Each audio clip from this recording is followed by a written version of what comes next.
الحمد لله رب العالمين والعاقبة للمتقين والصلاة والسلام على سيد الأنبياء والمرسلين أما بعد فأعوذ بالله من الشيطان الرجيم بسم الله الرحمن الرحيم وَكُونُوا مَعَ الصَّادِقِينَ صدق الله مولانا العظيم وصدق رسوله النبي الأمين المتين المبين الرؤوف الرحيم ونحن على ذلك لمن الشاهدين والشاكرين والحمد لله رب العالمين۔ مصطفیٰ جان رحمت پہ لاکھوں سلام، شمع بزم ہدایت پہ لاکھوں سلام، شہر یار ارم تاجدار حرم نوبہار شفاعت پہ لاکھوں سلام۔ جس سہانی گھڑی چمکا طیبہ کا چاند، اس دل افروز ساعت پہ لاکھوں سلام۔ غوث اعظم بمن بے سرو ساما مدد قبلہ دی مدد کعبہ ایمہ مدد وگرداب بلا افتادہ کشتی مدد کن یا معین الدین چشتی۔ قادریم نعرہ غوث آدم زنم رمز شیخ احمد رضا خان قطب عالم زنم۔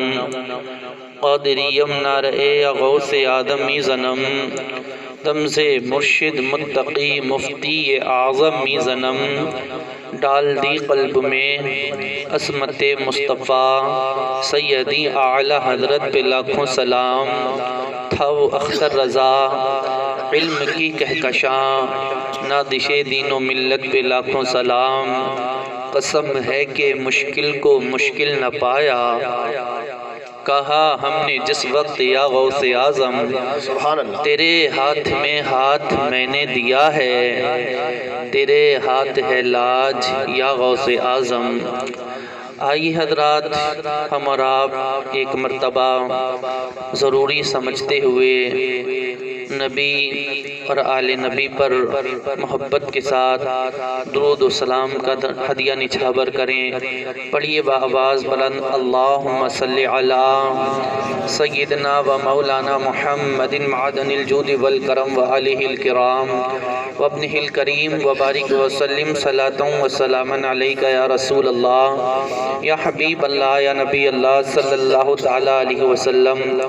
حضرات محترم، تھوڑی دیر کے لیے آپ محبت کے ساتھ سماعت فرما لیں۔ انشاءاللہ ہم اور آپ آج جن کا تذکرہ کرنے کے لیے جمع ہوئے ہیں، ہمارے صدام بھائی اور ان کے احبہ اعزاء نے مل کر کے یہ مجلس کا انعقاد کیا ہے، وہ ذات بابرکت جو افضل البشر بعد الانبیاء بالتحقیق کی خطاب سے سماعت فرمائی گئی ہے، وہ ذات بابرکت جو خلیفہ اول بلا فضل ہیں، وہ جو یار غار مصطفیٰ ہیں، وہ جو مزار یار مصطفیٰ ہیں، وہ جو ہم سفر مصطفیٰ ہیں، یعنی سیدنا سرکار حضرت ابو بکر صدیق رضی اللہ تبارک و تعالی عنہ، ان کی شان بیان کرنے کے لیے ہم اور آپ یہاں حاضر آئے ہیں۔ اللہ کریم کی بارگاہ میں دعا ہے، مولا تعالیٰ میرا آنا اور آپ کا آنا، یہاں جمع ہونا، مجلس کا سجانا رچانا، مولا اپنی بارگاہ میں قبول فرمائے۔ آمین۔ مولا تعالیٰ ہم سب کو اس کا اجر عظیم عطا فرمائے، ہم سب کو سیدنا سرکار ابو بکر صدیق رضی اللہ تعالیٰ عنہ کے سچے غلاموں میں داخل فرمائے۔ حضرات محترم، کون ہیں ابو بکر؟ کون ہیں ابو بکر؟ تو اگر میں ایک لفظ میں کہہ دوں، اگر اعلیٰ حضرت کی زبان میں کہہ دوں تو بیجا نہ ہوگا۔ اعلیٰ حضرت سے پوچھا گیا ابو بکر کون ہیں، تو اعلیٰ حضرت فرماتے ہیں کہ مصطفیٰ کے جیسا کوئی پیر نہیں، پوری کائنات میں میرے مصطفیٰ کے جیسا کوئی پیر نہیں، اور سیدنا سرکار ابو بکر صدیق جیسا کوئی مرید نہیں۔ اگر میں یہ کہہ دوں کون ہے ابو بکر، تو حضرات محترم جہاں سب میرے مصطفیٰ کا انکار کر رہے تھے، جہاں سب نبی کی نبوت کو جھٹلا رہے تھے، جہاں سب مصطفیٰ کے جان کے دشمن بنے ہوئے تھے، وہاں تنے تنہا ابو بکر صدیق میرے مصطفیٰ پر ایمان لے آئے تھے۔ کون ہے ابو بکر؟ جو ہے ابو بکر کہ جس نے حضرت بلال جیسے غلام کو آزاد کرایا۔ کون ہے ابو بکر؟ وہ ابو بکر کہ جب اسلام لائے تھے تو 40,000 درہم آپ کے پاس تھے، سارے کے سارے راہ خدا میں خرچ کر دیے تھے۔ کون ہے ابو بکر؟ وہ ابو بکر کہ جس نے کفار مکہ کے سامنے کعبے کے منبر پر کھڑے ہو کر کے تمام کفار مکہ کو دعوت اسلام دی تھی۔ کون ہے ابو بکر؟ وہ ابو بکر کہ جن کو میرے اور آپ کے مصطفیٰ ہجرت کے لیے انتخاب فرما لے۔ کون ہے ابو بکر؟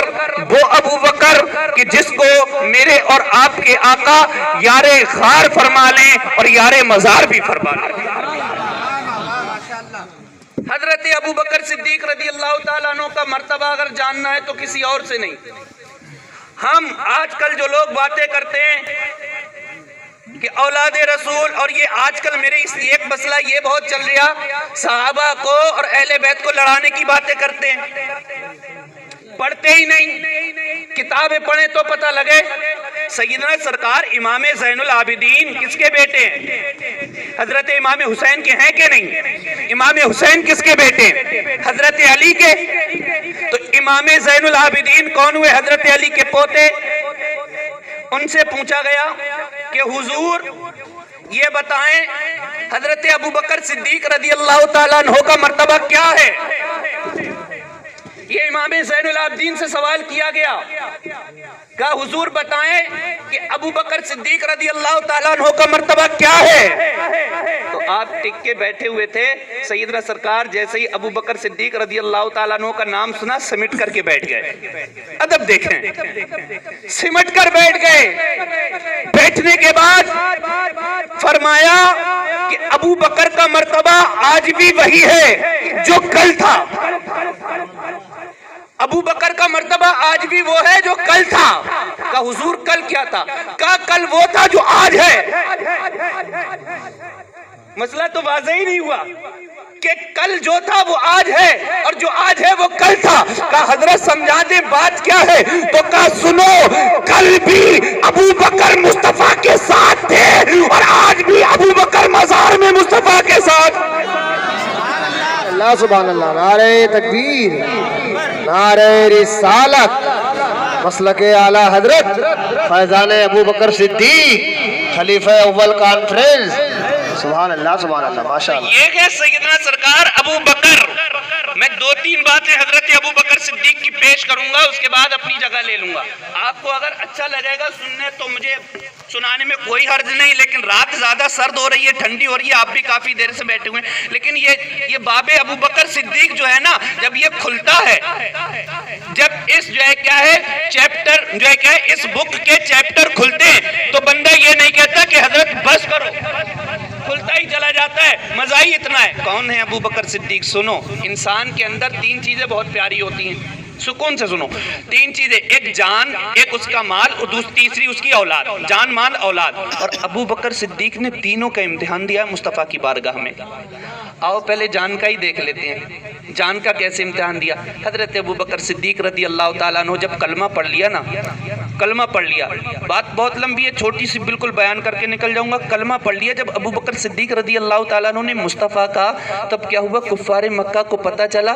اب کفار مکہ ادھر سے تکلیف دے رہے ہیں, ادھر سے تکلیف دے رہے ہیں, کبھی ادھر سے مارتے ہیں, کبھی ادھر سے مارتے ہیں. ایک بار یہ ہوا کہ حضرت ابو بکر صدیق تنے تنہا ہیں اور کئی کفار آئے ہیں مکہ کے, اور مل کر کے ابو بکر صدیق رضی اللہ تعالیٰ عنہ کو خوب مارا, خوب مارا, اتنا مارا, اتنا مارا, مکے پہ مکہ, پیدر پہ مکہ مارا, اتنا مارا, اتنا مارا کہ آپ کو ادمرا کر دیا. ڈال گئے, لٹال گئے. وہ سوچ رہے تھے کہ شاید اب ان کی جان نکل گئی. مارتے مارتے اس لیے رک گئے, وہ سوچ رہے تھے کہ اب یہ مر گئے, اس لیے چھوڑ کر کے چلے گئے. سیدنا سرکار ابو بکر صدیق کو کیوں مارا؟ کیونکہ نبی کا کلمہ پڑھ لیا تھا. کیوں مارا؟ کیونکہ مصطفیٰ کو اپنا یار مان لیا تھا. کیوں مارا؟ کیونکہ دامن اسلام سے وابستہ ہو گئے تھے. اللہ اکبر. حضرت ابو بکر صدیق کو اتنا مارا, حضرت ابو بکر صدیق بالکل جاں بلب ہو گئے. وہ لوگ سمجھے کہ یہ مر گئے, وہ چھوڑ کر کے چلے گئے. اب آپ کے رشتہ دار خاندان والے آئے اور اٹھا کر کے لے گئے. رشتہ دار بھی مسلمان نہیں ہوئے تھے, رشتہ دار رشتہ داری کی وجہ سے اٹھا کر لے گئے تھے, اسلام کی وجہ سے نہیں اٹھا کر کے لے گئے تھے, اسلام کی وجہ سے نہیں, رشتہ داری کی وجہ سے اٹھا کر کے لے گئے. اور پھر سوچا کہ ابو بکر کو جیسے ہی ہوش آئے گا ہم پوچھیں گے کہ کس نے ابو بکر کو مارا ہے, ہم اس کا بدلہ لیں گے. کیونکہ عرب میں یہ بہت چلتے تھے, قبائل بہت تھے, وہ بدلہ لینے کے لیے تیار رہتے تھے. سوچا میرے ابو بکر کو مارا ہے, اب اگر جو ہے کہ ابو بکر بتائیں گے تو پھر ہم ان سے جا کر کے بدلہ لیں گے. اللہ اکبر کبیرہ. سیدنا سرکار ابو بکر صدیق کو ان کے بستر پر لٹایا گیا ہے. ایک دن ہو گیا آنکھیں نہیں کھولی, کچھ بولا نہیں, کچھ کھایا نہیں, کچھ پیا نہیں. 2 دن ہو گیا تیمارداری کرتے کرتے, کچھ بولے نہیں, کچھ کھایا نہیں, کچھ پیا نہیں. 3 دن ہو گئے آنکھیں نہیں کھولی. تیسرے دن جب آنکھوں کی تھوڑی تھوڑی سوزن ختم ہوئی نا, تب جا کر کے تھوڑی تھوڑی سی آنکھیں کھلنے لگی. جب آنکھیں کھلی ہیں تو کیا دیکھتے ہیں, فلاں رشتہ دار ادھر کھڑا, فلاں رشتہ دار ادھر کھڑا ہے, فلاں قبیلے کا بندہ ادھر کھڑا ہے, اماں ادھر کھڑی ہیں, ابا ادھر کھڑے,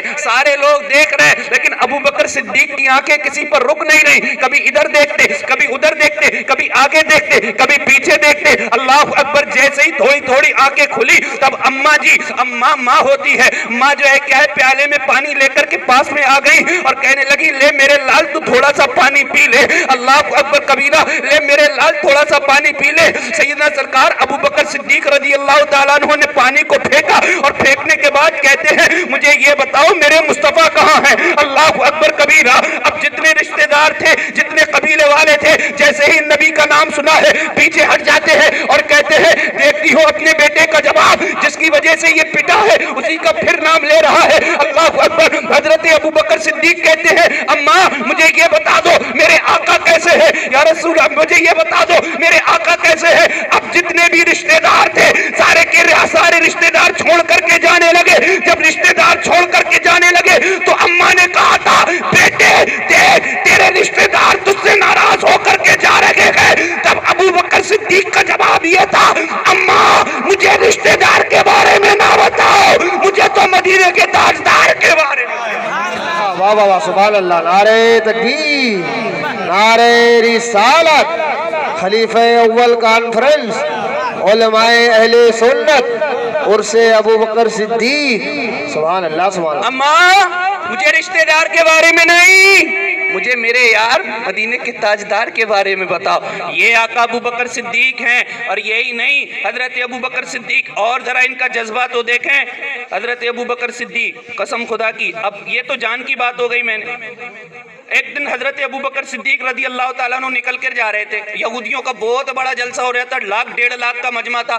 ایک یہودی عالم تقریر کر رہا تھا اور آیت کی غلط تفسیر بیان کر رہا. لیکن جس نے مصطفیٰ کا کلمہ پڑھا ہو بھلا وہ کوئی غلط سن سکتا ہے؟ اللہ کی شان میں توحید, اللہ کی شان میں جو ہے کیا گستاخی کر رہا. حضرت ابو بکر صدیق نے یہ نہ سوچا 1.5 لاکھ کا مجمع ہے, اتنے سارے لوگ ہیں اور سب ان کے ہیں, یہودیوں کا جلسہ تھا. یہ نہیں سوچا کہ میرا حال کیا ہوگا. حضرت ابو بکر صدیق کے کانوں میں آواز ٹکرائی نا کہ یہ یہودی اللہ تبارک و تعالیٰ کی شان میں گستاخی کر رہا. حضرت ابو بکر صدیق مجمع کو چیرتے ہوئے اسٹیج پر پہنچ گئے اور جو عالم تقریر کر رہا تھا اس کا گریبان پکڑا اور بغیر کچھ سوچے سمجھے اس کے 3-4 مکے مار دیے.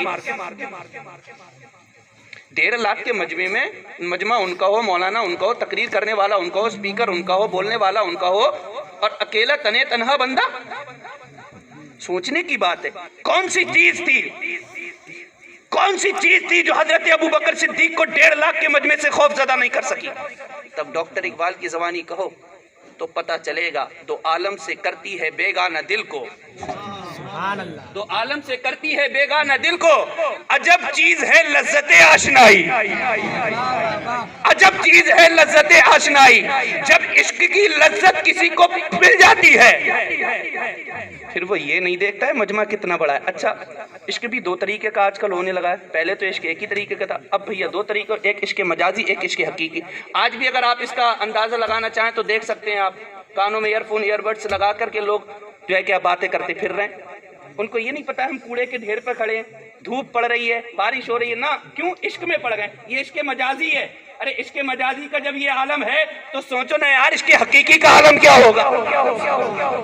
دو عالم سے کرتی ہے بیگانہ دل کو، عجب چیز ہے لذت آشنائی، اور اگر اسی کو اعلیٰ حضرت کی زبانی عرض کر دوں تو بے جانا ہوگا۔ اعلیٰ حضرت بولے جان ہے عشق مصطفیٰ روز وضو کرے خدا، جس کو ہو درد کا مزہ نازے دوا اٹھائے گی۔ سبحان اللہ سبحان اللہ بے شک۔ سیدنا سرکار ابو بکر صدیق کا مرتبہ، گئے اسٹیج پہ چڑھے، عالم کو مارا، اب جیسے ہی مارا نا بولنے والے کو، اب یہاں کوئی آئے میرے 2-3 تماچے مار دے، جتنے بھی مجھ سے محبت کرنے والے اس کو پیٹ دیں گے۔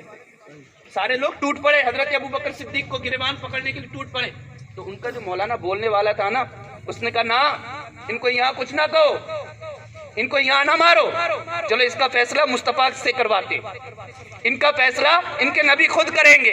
1.5 لاکھ کا مجمع ہے، بولنے والا ان کا ہے، تنے تنہا ابو بکر صدیق ہے۔ شان بیان کرنے لگا ہوں ابو بکر صدیق رضی اللہ تعالیٰ عنہ کی، جب نبی کی بارگاہ میں لے کر کے پہنچے نا سیدنا سرکار ابو بکر صدیق رضی اللہ تعالیٰ عنہ کو شکایت لے کر کے پہنچے، اب یہودی بولا، یہودی عالم بولا دیکھو ہم تو اپنا جلسہ کر رہے تھے، تمہارے ابو بکر نے ہم کو مارا ہے۔ آقا نے فرمایا ابو بکر تم نے مارا ہے، کیوں مارا؟ کہ یا رسول اللہ یہ اللہ کی شان میں گستاخی کر رہا تھا۔ اب سارے کے سارے بدل گئے کہ ہم گستاخی نہیں کر رہے تھے، ہم تو آیت کی یوں ترجمانی کر رہے تھے، ادھر سارا مجمع ایک طرف ہے، ادھر تنے تنہا سیدنا سرکار ابو بکر صدیق ہیں۔ آقا نے فرمایا ابو بکر بتاؤ نا کیا مرتبہ کیا معاملہ ہے؟ تو کہا یا رسول اللہ یہ جو ہے کیا ہے اللہ کی شان میں گستاخی کر رہے تھے۔ اب دیکھو میرے مصطفیٰ کا فیصلہ، نبی جانتے میرا صدیق سچا ہے، ایسے ہی تو انہیں صدیق کہہ دیا، مصطفیٰ کو پتا ہے میرا صدیق سچا ہے، لیکن مصطفیٰ نے تعلیم امت کے لیے کہ تمہیں اپنے بندے پر بھروسہ چاہے کہ جتنا کیوں نہ ہو مگر پھر بھی گواہ مانگ لینا، گواہ پھر بھی مانگ لینا۔ میرے نبی نے فرمایا اچھا ابو بکر کیا تمہارے پاس کوئی گواہ موجود ہے؟ تم جو کہہ رہے ہو کہ یہ آج کی غلط تفسیر کر رہا تھا کہ تمہارے پاس کوئی گواہ موجود ہے، ادھر 1.5 لاکھ کا مجمع گواہی دینے کے لیے تیار ہے، ادھر تنے تنہا ابو بکر صدیق کوئی تھا ہی نہیں۔ جب نبی نے فرمایا ابو بکر کہ تمہارے پاس کوئی گواہ موجود ہے، ابھی حضرت ابو بکر صدیق سے میرے نبی نے اتنا فرمایا تھا کیا تمہارے پاس کوئی گواہ موجود ہے؟ آقا ابو بکر صدیق کی نگاہیں جھکتی ہیں، گردن نیچے ہوتی ہے، سر جھکتا ہے، سر کا جھکنا تھا، ادھر سر جھکا کہ ادھر حضرت جبریل امی تشریف لے آئے، جبریل امی تشریف لے آئے، اور آنے کے بعد عرض کرتے ہیں آقا یہ 1.5 لاکھ کا مجمع جھوٹا ہے، آپ کا ابو بکر سچا ہے۔ سبحان اللہ سبحان اللہ، نعرہ تکبیر، گلی گلی نگر نگر، گلی گلی نگر نگر لگے گا نعرہ فرش پر، سبحان اللہ سبحان اللہ۔ مصطفیٰ کے ہم سفر ابو بکر، سمجھ گئے نا؟ جبریل امی آئے، کہا یا رسول اللہ، اچھا گواہی کون دے رہا ہے؟ جبریل امی، کہا یا رسول اللہ یہ یہودیوں کا 1.5 لاکھ کا مجمع جھوٹا ہے، آپ کا ابو بکر سچا ہے۔ پتہ یہ چلا ارے جس کی گواہی کوئی نہ دے اس کی گواہی جبریل امی دیتے ہیں، یہ تو شان ہے سیدنا سرکار ابو بکر صدیق کی۔ کہاں دیکھو کہ میرے آقا ابو بکر صدیق کو ایسے ہی تھوڑی نہ صدیق بنا لیا تھا۔ اب سنیں آگے چلیں، یہ شان ہو گئی ابو بکر صدیق رضی اور بڑے آگے۔ حضرت ابو بکر صدیق رضی اللہ تعالیٰ عنہ جب اسلام لے آئے تو آپ کے پاس 40,000 درہم تھے، سارے کے سارے راہ خدا میں خرچ کر دیے۔ پھر اس کے بعد ابو بکر صدیق رضی اللہ تعالیٰ عنہ مال، اور آپ سے پوچھا گیا، حدیث پاک یہ حدیث پاک ہے، آقا کریم صلی اللہ تعالیٰ علیہ وسلم ارشاد فرماتے ہیں کہ میری پوری امت کا ایمان ایک پلے میں رکھا جائے اور میرے ابو بکر کا ایمان ایک پلے میں رکھا جائے تو میرا ابو بکر کا ایمان تمام لوگوں کے ایمان پر سبقت لے جائے گا۔ آپ جملے حدیث کے دیکھیں، پوری امت کا، نبی نے کسی کو خاص نہیں کیا کہ پوری امت کا ایمان ایک پلے میں رکھا جائے، اور میرے ابو بکر کا ایمان صرف ایک پلے میں رکھا جائے تو میرے ابو بکر کا ایمان تمام لوگوں کے ایمان پر بھاری ہوگا۔ اب پوری امت میں کون کون ہے؟ پوری امت میں ہم بھی ہیں، آپ بھی ہیں، مولانا بھی ہیں، عالم بھی ہیں، حافظ بھی ہیں، قاری بھی ہیں، مفتی بھی ہیں کہ نہیں؟ تاج شریعت بھی ہیں، مفتی اعظم ہند بھی ہیں، مجاہد ملت بھی ہیں، حافظ ملت بھی ہیں، اعلیٰ حضرت بھی ہیں، قطب الدین بختیار کاکی بھی ہیں، نظام الدین دہلوی بھی ہیں، نصیر الدین چراغ دہلوی بھی ہیں، اور آگے بڑھ جاؤ حضرت خواجہ غریب نواز معین الدین چشتی بھی ہیں، ذرا اور آگے بڑھ جاؤ خواجہ قطب الدین بختیار کاکی بھی ہیں، اب اور آگے بڑھ جاؤ حضرت امام، اور آگے بڑھ جاؤ غوث اعظم بھی ہے، جنید بغدادی بھی ہے، اب اور آگے بڑھ جاؤ پوری امت کے ایمان میں حضرت علی اصغر کا ایمان بھی ہے، پوری امت کے ایمان میں حضرت علی اکبر کا ایمان بھی ہے، پوری امت کے ایمان میں حضرت قاسم کا بھی ایمان ہے، پوری امت کے ایمان میں حضرت عباس کا بھی ایمان ہے، پوری امت کے ایمان میں امام حسن کا بھی ایمان ہے، پوری امت کے ایمان میں امام حسین کا بھی ایمان ہے، پوری امت کے ایمان میں عثمان حضرت علی کا بھی ایمان ہے، پوری امت کے ایمان میں عثمان غنی کا بھی ایمان ہے، پوری امت کے ایمان میں عمر فاروق اعظم کا بھی ایمان ہے، تو گویا کہ پوری امت کا ایمان ایک پلے میں رکھا جائے اور ابو بکر کا ایمان ایک پلے میں رکھا جائے۔ آقا فرماتے گئے میرا ابو بکر کا ایمان تمام لوگوں کے ایمان پر سبقت لے جائے۔ سبحان اللہ، سبحان اللہ، نعرہ تکبیر، نعرہ رسالت، عرس ابو بکر صدیق، گلی گلی نگر نگر، لٹایا جس نے اپنا گھر، لٹایا جس نے اپنا گھر، مصطفیٰ کا ہم سفر۔ سبحان اللہ، سبحان اللہ۔ یہ ابو بکر صدیق ہیں، نبی فرماتے ہیں میں نے سب کے احسان کا بدلہ چکا دیا۔ مصطفیٰ فرماتے ہیں مجھ پر جس نے بھی جتنا بھی احسان کیا تھوڑا بہت میں نے سب کا بدلہ چکا دیا۔ میرے ابو بکر کا بدلہ صرف اللہ ہی چکا سکتا ہے، ابو بکر کے احسان کا بدلہ صرف اللہ ہی چکا سکتا ہے۔ اللہ اکبر۔ اب سنیں حضرت ایک دن میرے کریم آقا کریم صلی اللہ تعالیٰ علیہ وسلم بیٹھے ہوئے ہیں اور تمنا کی آقا نے کاش کہ مسجد نبوی کے لیے جگہ خریدی جاتی۔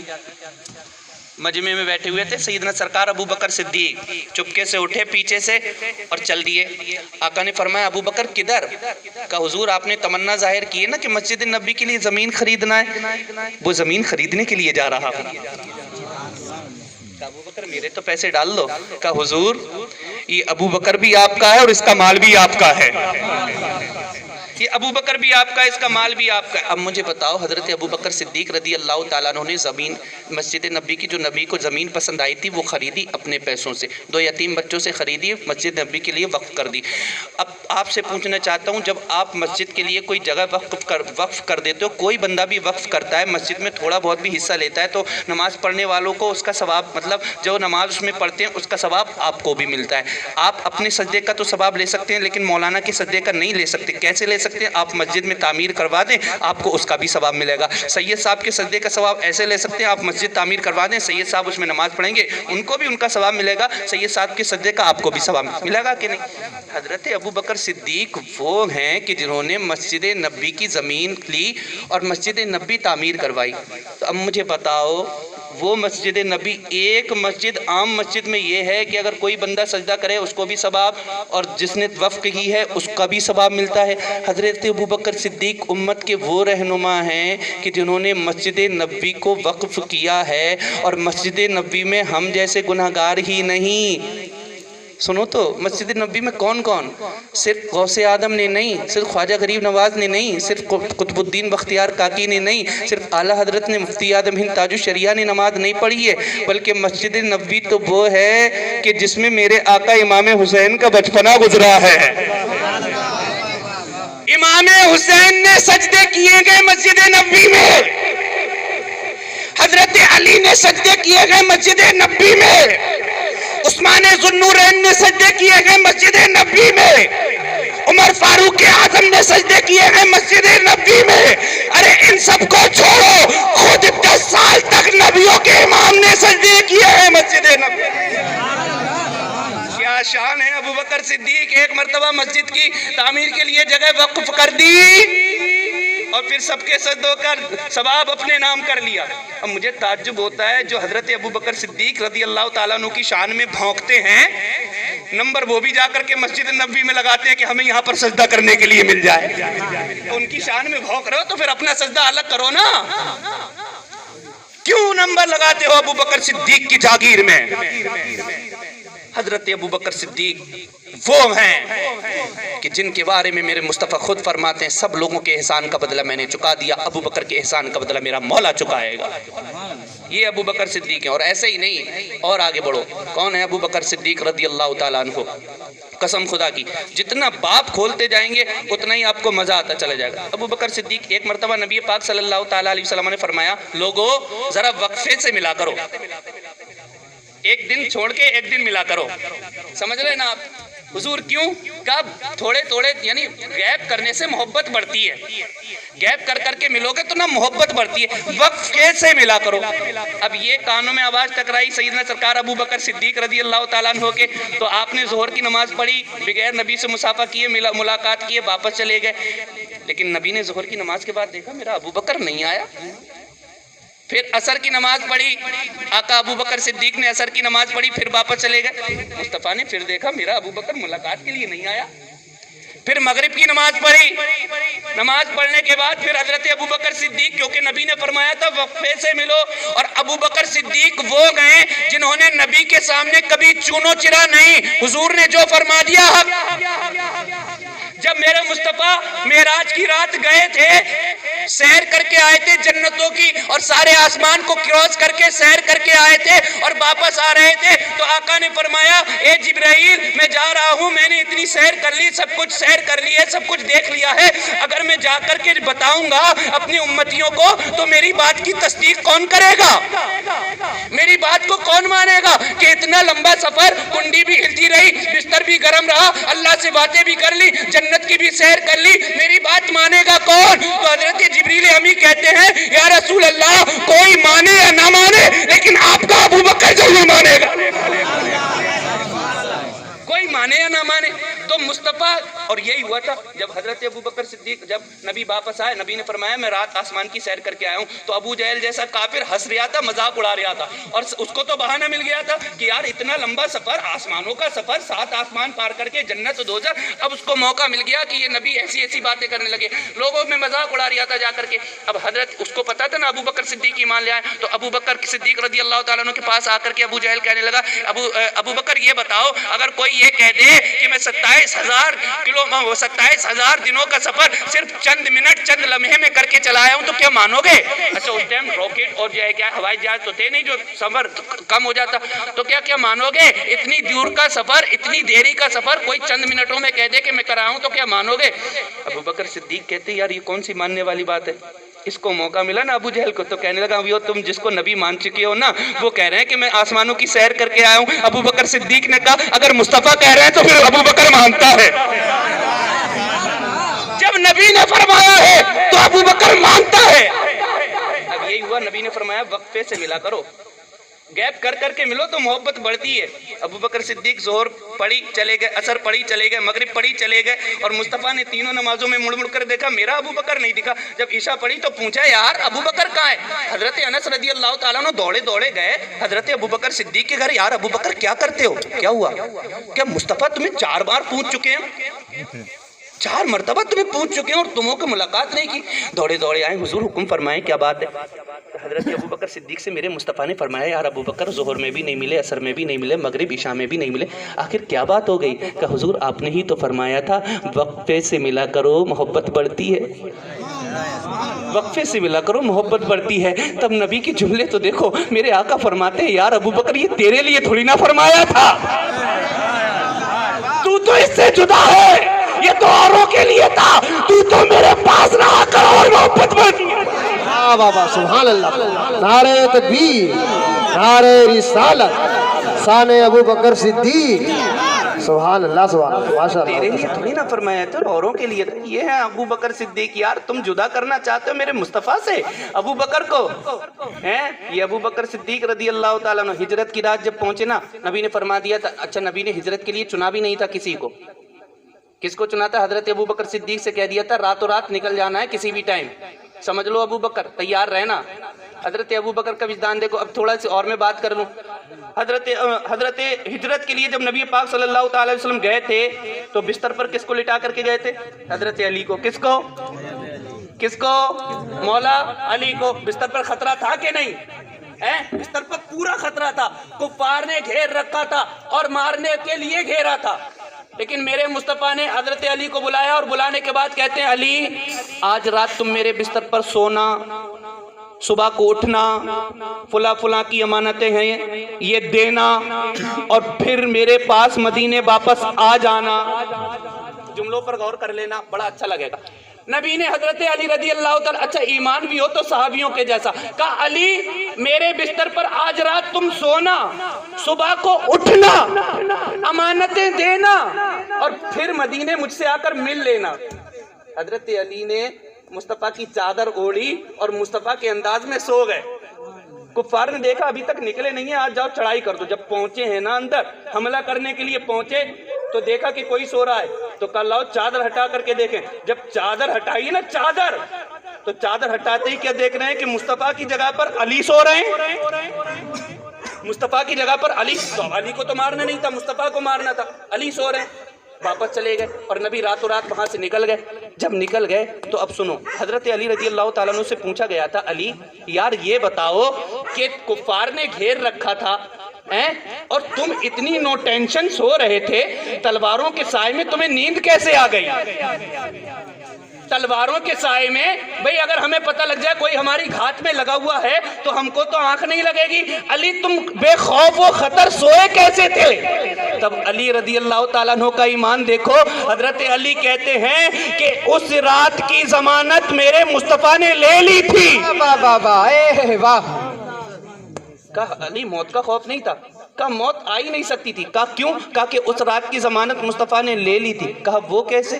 کہا وہ ایسے کہ مجھ سے میرے مصطفیٰ نے فرمایا تھا علی میرے بستر پر سونا، صبح کو اٹھنا۔